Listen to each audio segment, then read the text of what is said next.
বর্ধমান শহরের বাইরে কানলা দিকে যাওয়ার রাস্তায় এক বড় আবর্জনা ড্যাম্পিং গ্রাউন্ড রয়েছে।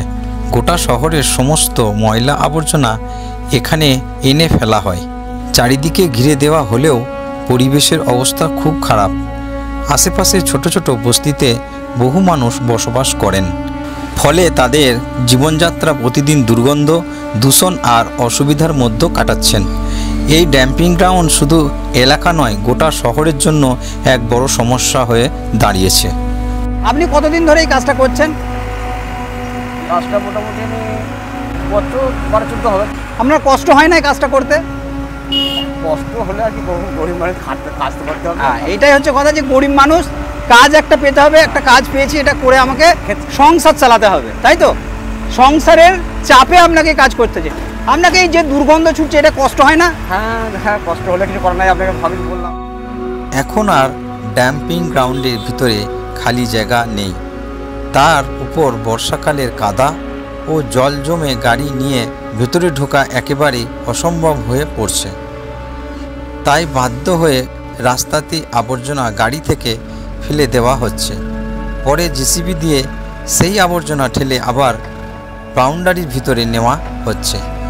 সকাল থেকে সন্ধে পর্যন্ত এই কাজ চলতেই থাকে। এর ফলে প্রায় রাস্তার দুপাশে যানজটের সৃষ্টি হচ্ছে, গাড়ি আটকে যাচ্ছে। কিন্তু পরিস্থিতির কারণে এর জন্য কোনো বিকল্প আপাতত নেই। কি পুরান কেজরা থেকে বোতল আর হসপিটালে খাবার, ওগুলো কোথা থেকে আসে? এগুলো কুড়িয়ে নিয়ে যে আপনারা কি করেন? বিক্রি হয়? ক টাকা করে দেয় আপনাদের?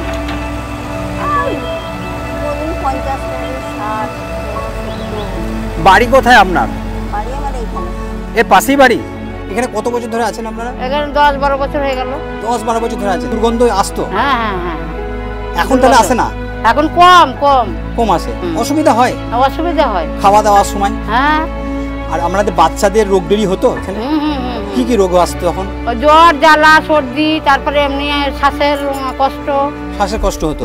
পায়খানা? হ্যাঁ বারবার হতো। মোটামুটি আপনি কত বছর ধরে আছেন এখানে?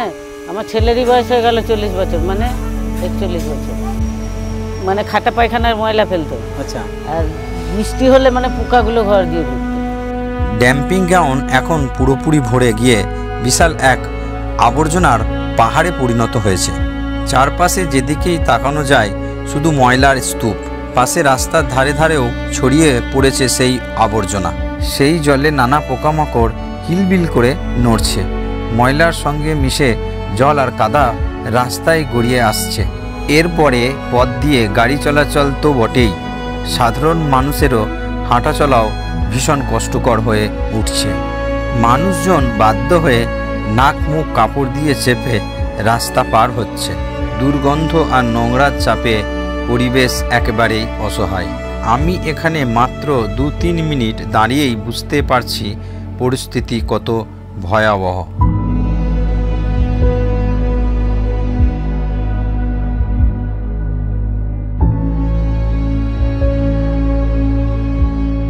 আপনি এখানে কি করেন?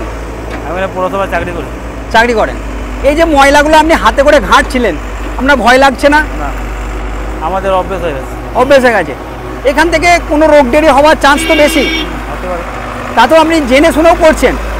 আমাদের বলতে আদত হয়ে গেছে, 1 বছর থেকে করছি আমরা। আপনি কত বছর ধরে করছেন? ওই 20 বছর থেকে। 20 বছর ধরে করছেন। এখানে তো ময়লা আবর্জনা আসছে, জীবাণুও তো প্রচুর পরিমাণে আছে।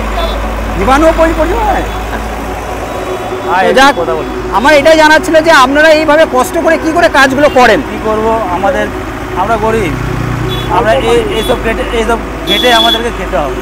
এখান থেকে যে মাইনে পাই তার থেকে আপনার সংসার চলে না? সংসার চলে না, মানে আমরা আবার এক্সট্রা কাজ করি। এখান থেকে হচ্ছে না, যেটুকুন দেয় সেখান থেকে সংসার চালানো যাচ্ছে না। আরো কিছু বাড়তি আরো কিছু কাজ করতে হচ্ছে, ল্যাবে এসব কাজ করতে হবে। আমি এখানে মাত্র 5 মিনিট এসেছি, আমার মনে হচ্ছে যেন এখন বমি হয়ে যাবে বা উল্টি হয়ে যাবে। আপনারা 12-13 বছর বা কি করে আছেন আমি তাই ভাবছি। ছোটবেলা থেকে অভ্যেস হয়ে গেছে আমাদের। মাস্ক কিছু দেয় না, হাতের গ্লাস কিছু দেয় না, কিচ্ছু দেয় না। তারপর রাস্তায় ঢেলে দিচ্ছে মালগুলো এনে দিয়ে, কাজ করো, কিচ্ছু দেয় না। তারপর রাস্তায় ঢেলে দিচ্ছে, এখানে গাড়ি জাম লেগে যাচ্ছে। কি বলবো দাদা, গরিবদের কেউ নাই। এটা ঠিক বলেছেন যে গরিবদের কেউ নেই।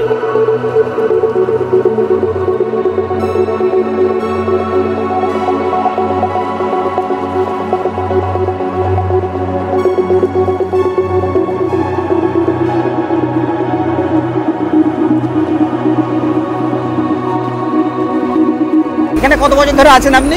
অনেকদিন ধরে। অনেকদিন ধরে আছেন। একসঙ্গে কাজ করি আমরা। একসঙ্গে কাজ করেন, কেন অসুবিধা হয় না কাজ করতে?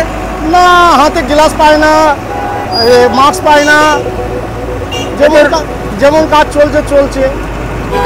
এইভাবে যদি চলে তাহলে তো রোগে আক্রান্ত হয়ে যাবে। হ্যাঁ, প্রচুর অসুবিধা হয়, আমাদের অভ্যেস হয়ে গেছে।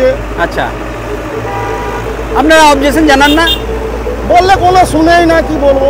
কমপ্লেন জানান, করা হবে, করে নাহলে ছেড়ে দাও, এরকম বলে। হ্যাঁ, কিন্তু তাহলে ছেড়ে দিচ্ছেন না কেন? পেটে হবে, বাল বাচ্চা আছে, ছেলে আছে। আজকের দিনে কাজ পাওয়া খুব কঠিন, খুব কঠিন। আমরা না করলে অন্যজনা কাজ করবে।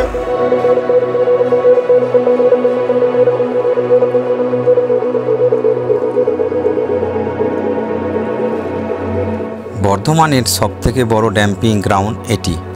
শহরের নামিদামি যে কোনো বিল্ডিংয়ের চেয়েও দ্রুত বড় হচ্ছে এই আবর্জনার পাহাড়। এর আকার এতটাই বিশাল যে প্রায় 2টি ক্রিকেট স্টেডিয়াম সহজেই এর ভিতরে ধরে যাবে। বহুবার এই জায়গাকে পরিষ্কার করার কথা শোনা গেছে, কিন্তু বাস্তবে কোনো কাজও হয়নি। বছরের পর বছর এইভাবে আবর্জনার স্তূপ জমে শুধু বড় হতেই থেকেছে। এই ড্যাম্পিং গ্রাউন্ডের একেবারেই পাশে বহু মানুষের বসবাস করেন। আগুন লেগে তারা ভয়াবহ সমস্যায় পড়েন। ঘন ধোঁয়ার চারপাশে ঢেকে যায়, শ্বাস নিতে কষ্ট হয়। আগুন নেভাতে এসে বর্ধমানে দমকল কর্মীও চরম দুর্ভোগের শিকার হন। এখানে কতদিন ধরে আছেন? এখানে আছি 45 বছর। 45 বছর আছেন। আর আপনার পিছনে যে এই যে ময়লা ফেলার জায়গাটা, এটা কত বছর ধরে আছে? এটা তারও আগে। এখানে দোকান করেছেন, এখানে যে দুর্গন্ধ ছুটছে, এই যে স্মেল আসছে একটা বাজে, এই কিভাবে আপনারা থাকেন? তা থাকি, কষ্ট করে করবো। কষ্ট করে থাকতে হয়। কেন কষ্ট করে থাকতে? অন্য জায়গায় চলে যেতে পারেন তো। না, অন্য জায়গায় কোথায় যাবো, অন্তত বাড়ি এখানেই বাড়ি আপনার। আর এখানে এর জন্য কোনো রোগ ডেরি আসে না আপনাদের? আমাদের অভ্যেস হয়ে গেছে। এবার তো পাশাপাশি লোক আছে, তাদেরও তো গন্ধ লাগে, তাই না? গন্ধ লাগে। হ্যাঁ, গন্ধ। এখানে যারা যাতায়াত করে তাদের খুব অসুবিধা হয়, খুবই কষ্ট। তারপর আমি দেখছি রাস্তার উপরে এগুলোকে ফেলে দিচ্ছে। হ্যাঁ, রাস্তার উপরে ফেলছে, রাস্তা থেকে ফেলছে। এখানে মানুষজনের প্রচুর অসুবিধা হচ্ছে, প্রচুর অসুবিধা। যানবাহন চলাচল করতে কেউ প্রতিবাদ করে না। এখানে কাজ করছেন শুধু আপনি পেটের দায়ে কাজ করছেন, নাহলে এই জায়গায় কাজ করার কোনো সুপার না আপনার, তাই তো?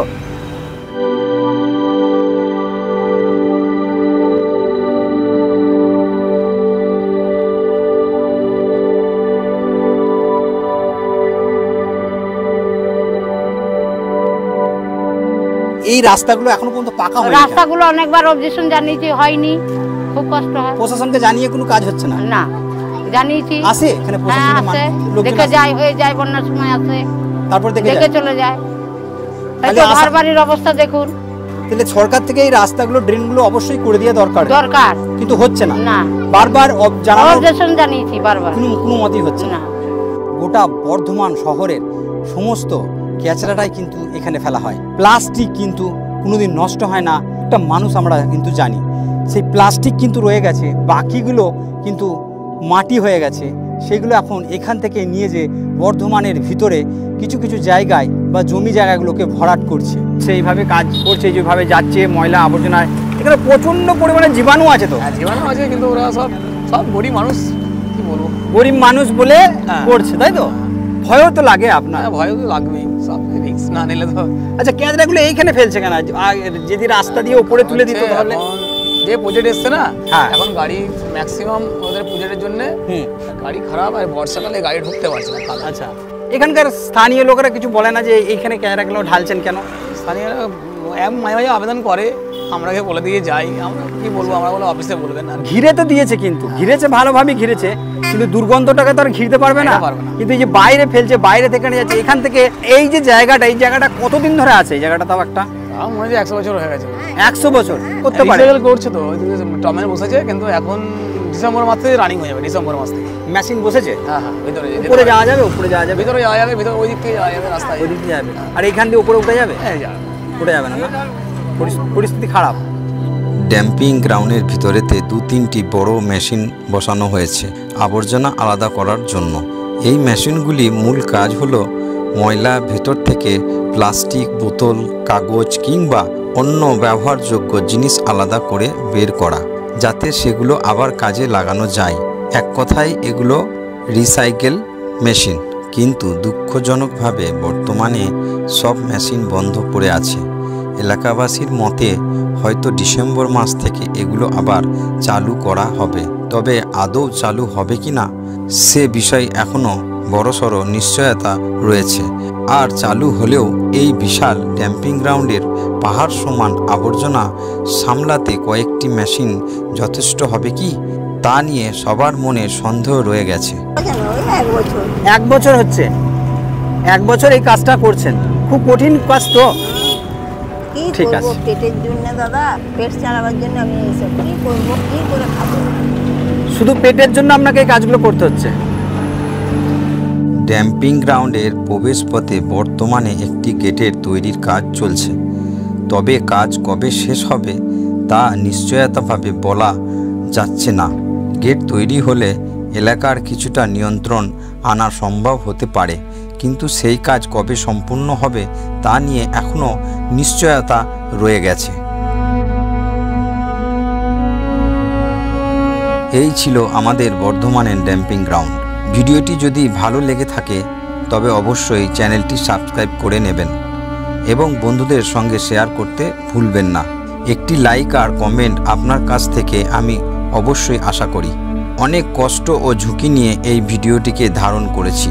সবাই ভালো থাকবেন, সুস্থ থাকবেন। আবার দেখা হচ্ছে পরের ভিডিওতে।